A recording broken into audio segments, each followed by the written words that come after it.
Welcome to the podcast, Let the Prophet Speak. We continue our study of the book of Judges with Judges chapter 10, and which in chapter 9 we read of the end of the period of Avimelech. Avimelech, the murderous tyrant, who once he was killed.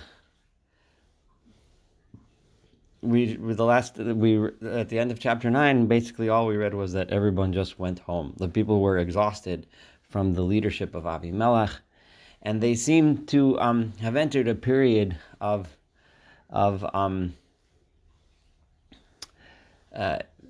weak leadership. When they had this strong, at least strong in the sense of a powerful warrior type, Avimelech. When it was such a disaster, the people were just tired of leadership. The next two leaders we're going to read about now are very quick, short mention, not much, and it gives you the impression that there isn't that much to say. They did a few things that were good, but that's about it. So let's read. Vayakam acharei Avimelech. After Avimelech,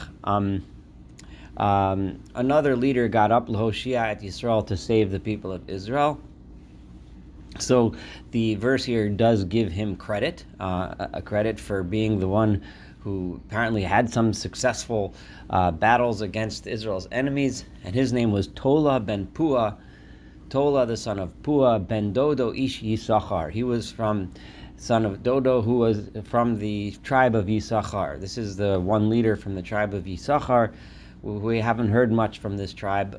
We don't hear much from this tribe in general, but here was a leader from the tribe of Yisachar, V'hu Yoshev b'Shamir, but he lived in Shamir, Bahar Ephraim. So even though he was technically a Yisacharite, he still lived in the territory of Ephraim, who was a much more powerful and much more prominent tribe. So maybe that's how he arose to prominence, by living among the more powerful, more prominent tribe. Vayishpot et Yisrael esrim b'shalosh shana. He was the judge of Israel for 23 years. Vayamos vayikaver b'Shamir, and he passed away. He died and was buried in Shamir in the land of Ephraim. So that's all we hear about Tola.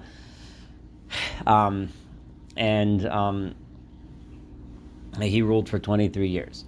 So Vayakam Achrav, and after him another judge became the next leader, Yair HaGiladi. This is Yair from Gilad. Vayishbot es Yisrael. He was a judge of Israel for Esrim Ushtayim Shana, for 22 years. Now I want to point out here, when discussing Yair, it's necessary for us to remind ourselves of another Yair,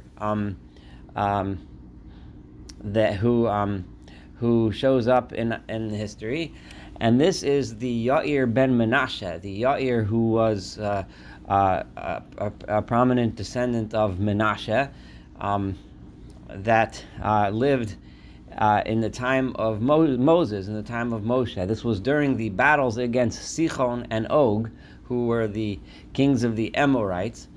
And this area of Gilad was originally conquered by Moshe before the people entered across the Jordan under the leadership of Joshua, across the Jordan to the western bank of the Jordan. So this area of Gilad was an area near where like the Golan Heights are today, a more northern area, and a very fertile and important land, a lot of open space for pasture. And at the time, if you look in Deuteronomy chapter 3, when Moshe is giving his final speech of his life and recounting the history, he recounts the history in chapter 3, the first 14 verses, the history of the battles against Sichon and Og. And after discussing how these battles were conquered, how these battles went about, he says, V'yeser ha-Gilad, this is verse 13, chapter 3 of Deuteronomy, the remainder of the land of Gilad, v'chol ha-Bashan mamleches Og, and the remainder of the land of Bashan, which was the kingdom of Og, Nosati, I gave, Moshe says, L'chatzi shevet ha-Menashe, to portion of the tribe of Menashe. Then I'm just going to skip a little, and in verse 14, who was the one who conquered this? Yair ben Menashe. This was Yair, the son of Menashe. Lokach et kol chevel argov. He is the one who took this entire land. Ad gevul hageshuri v'machasi, that it recounts its borders. Vayikra osam al shemo, and he called them on his name at Habashan Chavot Yair. He called them Chavot Yair. Which it's still called until this day. So here we have Yair ben Menashe, who conquered the area from Sichon and Og. So Yair ben Menashe is associated with conquering some of the most powerful kings of the day, and so now this Yair today, we're several hundred years later, is called Yair from Gilad. So obviously Yair is a popular name. Yair was the ancestral hero who conquered this area, and presumably one of his descendants, Yair, then became the judge at this time period in history where we are now in the book of Judges. And what do we hear about this Yair? Not much, but this is all we hear. Let's read verse 4. He lo shloshim banim. He had 30 sons, rochvim al shloshim ayorim, who rode on 30 asses, ushloshim ayorim lohem, and they had 30 ayar. Each one had 30 donkeys, asses, whatever. Lohem yikru chavos yair hadayom hazeh, and ushloshim ayorim lohem, and they had 30 cities, right? So it uses the same word ayorim, which could mean a donkey, and it could also mean a city, an ear. So it didn't use the term, other terms that are sometimes used to mean a donkey, chamar, but here it uses the word ayar, and also word ayar. So they had 30 donkeys, and they had 30 cities. Lahem yikru chavos yair, and those cities were called Chavot Yair ad hayom hazeh, until this day. Asher be'eretz haGilad, which is in the land of Gilad. So this Yair had 30 sons with 30 donkeys, and when you look through and this is all we know, and it's kind of this little ditty, and it almost sounds like derisive. It sounds like Vayamos Yair, it's verse 5, Vayikaver b'Kamon. Yair died, and he's buried in Kamon. It says nothing about him having rescued anyone. At least Tola from Yisachar, it mentions that he rescued the people, right? It mentions that he was Lahoshia at Yisrael, right? So that he did something, right? Yair had no accomplishments other than having 30 sons who rode 30 donkeys in 30 cities. So it's almost like this Yair was... it sounds almost derisive when you compare it to his illustrious ancestor who conquered the area. But this Yair, yeah, all right, he had some cities, he had some sons. There's different explanations as to what it is. Maybe he was trying to revive the his ancestor's great reputation, and had his sons ride around on in noble garb, which is the way some of the commentaries understand this. Now, but either way, that's all we know about him. So those are two judges, Tola and Yair. However, the people, this wasn't going to last. As opposed to the early days when the early Yair conquered the area from the resident Amorites, things are going to get worse. Vayosifu b'nei Yisrael b'lasot Torah b'nei Adonai, and the people of Israel continued to do evil in the eyes of God. So these leaders, to the extent that they led the people and kept them led them in their loyalty to God, it wasn't successful and it didn't last.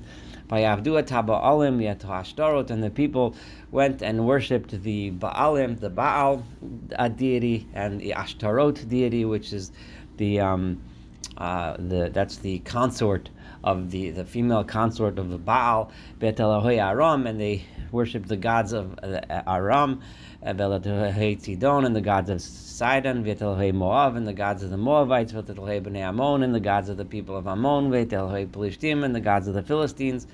Vayazvu et Adonai v'lo abadu, but they left God, did not worship Him.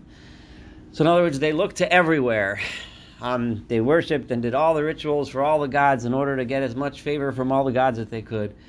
But their specific mission that they had, which was to be loyal to the one God, was they weren't interested in doing. The one God who demanded of them morality, the God who demanded of them to lead a good life, the God who demanded tzedek u'mishpat, justice and righteousness, that God they left aside. So the inevitable result was, verse 7, Vayicharaf Adonai b'Yisrael, and God became angry with the people of Israel, Vayimkerem b'yad plishtim, and this time he put them underneath, he sold them into the hands of the Philistines, Uviyad b'nei Ammon, and to the people of Ammon. So the Philistines, this is not the first time they pop up, but this is where they start to become the real thorn in the side of the people of Israel, and now it's also the Ammonites, who are now the ones who are oppressing the people of Israel.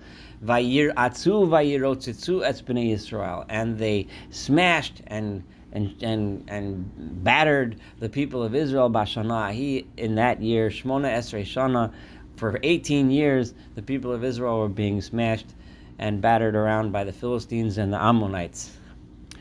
At Kol Bnei Yisrael, all of the people of Israel that were on the other side of the Jordan. So now this suffering is taking place on the eastern side of the Jordan, Be'eretz Amori, in the land which was originally the Amorites, which the people of Israel had conquered from the Amorites, which we discussed earlier, Asher Bagilad, which was in the region of Gilad. So then, as the people of Ammon became strong and conquered the people on the eastern side of the Jordan, Vayavru b'nei Ammon et Hayarden, they crossed over the Jordan, Lilachem gam b'Yehuda u'Binyamin u'Beit Ephraim, and they started attacking the people of Judah, the people of Benjamin, and the people of Ephraim on the western side, Vatetzar Yisrael ma'od, and they caused a lot of pain and suffering to the people of Israel. So here we have, now the suffering has spread to both sides of the Jordan. Basically, the entire people of Israel are being smashed and battered by the Philistines and the Ammonites. So of course the people of Israel cried out to God and saying, Chatonulach, we have sinned to you, we have forsaken our God, and instead we have turned to worship the Baal gods. Vayomer Adonai el bnei Yisrael. So God's answer to the people of Israel, presumably through a prophet. This particular prophet is not identified by name. It's not clear why, but that's just the way it is. Halomi Mitzrayim min ha'amori min bnei Ammon min ha'plishtim v'tzidonim v'amalek u'mo'en lachatzu eschem. Don't you realize I have rescued you now?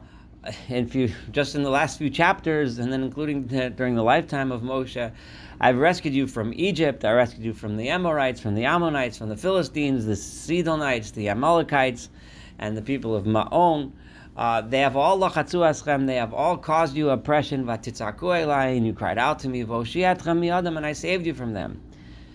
So I've done this already, we've been down this road, God answers. Vatem azavtem osi, nonetheless, you still forsake me. And you turn to the other gods. I'm not going to save you anymore. You're done. Prayer is not going to do it. And I want to point out that the idea here is that God is trying to teach them that prayer and ritual is not what's going to do it. That's not how it works. God demands action. So, go right? If God says to them kind of derisively, kind of sarcastically, if that's what you're going to do, just coming and praying to me, right? Go pray to those gods, Asher B'chartem Bam, those gods that you chose them. Hema Yoshiu Lachem Beis Taraskim. Let them save you at the time when you have troubles, right? Don't just come to me when you have trouble. So then, the people went and prayed to God more realizing that obviously going and praying to the idols isn't going to help. So Vayomer b'nei Yisrael el Adonai, the people of Israel said to God, Chatanu, we have sinned. They recognized, Chatanu, we have sinned. This is another Aseh talanu, you do for us k'chol hatov be'einecha, whatever is good in your eyes. Achatzilenu nahayom hazeh, but now save us. In other words, go ahead, fine. You can punish us like however you see fit. Like they're giving God permission. But please save us from the Ammonites. Save us from this trouble that we're going through today. Vayasiru et Elohei hanechar mikirbam, and then it says the people removed the foreign gods from among them. But over here, it says more than just prayer, but they did something. Vayavdu et Adonai, and they served God. Vatiktzar nafsho ba'amal Yisrael, and then God could no longer bear the people suffering. When finally they didn't just say, Chatanu, we sinned, and they didn't just get rid of the gods, but they went and worshipped God and did what God expected of them. That's when God was sick and tired of watching the people. Well, I didn't say that right. Vatiktzar nafsho, and God became, like, to the extent, he was sickened by the pain and suffering that the people of Israel were going through. Now, vayitzo'aku b'nei Ammon, the people of Ammon mustered up their soldiers, vayachanu ba'Gilad, and they camped in the area of Gilad. Vaye'asu b'nei Yisrael vayachnu ba'Mitzpah, and the people of Israel gathered and mustered their soldiers. So here we have a battle about to take place.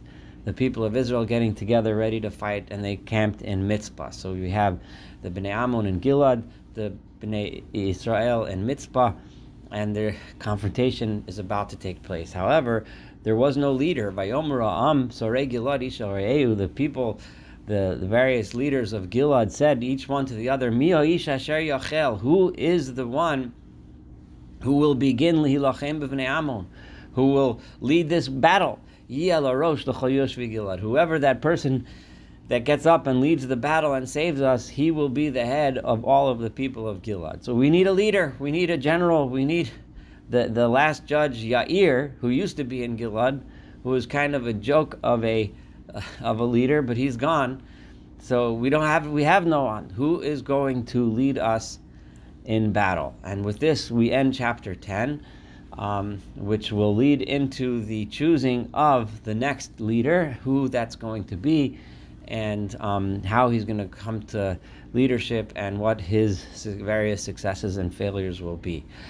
Thank you so much for studying Judges chapter 10 with me. Looking forward to studying chapter 11 and the rest of this book of Judges together.